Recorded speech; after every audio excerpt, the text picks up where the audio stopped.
Hey everyone, welcome back to my channel.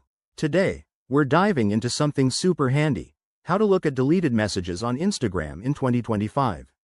Whether you accidentally nuked an important chat or just got curious, Instagram's updates have made it easier than ever to recover those vanished messages.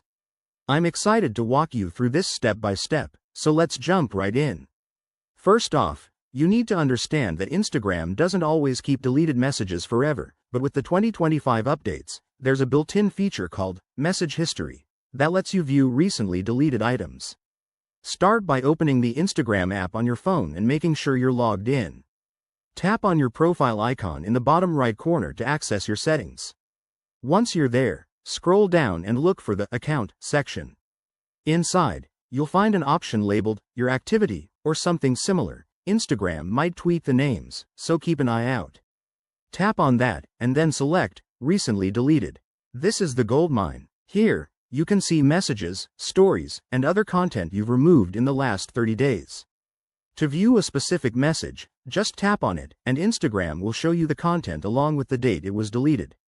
If you want to restore it, there's usually a Restore button right there, easy peasy. But remember, this only works for messages deleted from your end.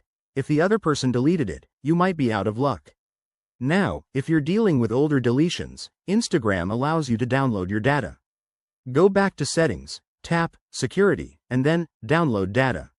Request a copy of your messages, and it might take a few days, but you'll get an email with everything archived. This is a great backup plan. One quick tip: always double-check before deleting anything important.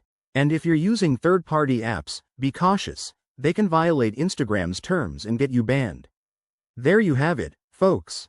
By following these steps, you'll never lose track of your chats again. If this helped, give it a thumbs up, subscribe for more tech tips, and drop a comment below if you have questions. Thanks for watching, and see you in the next video.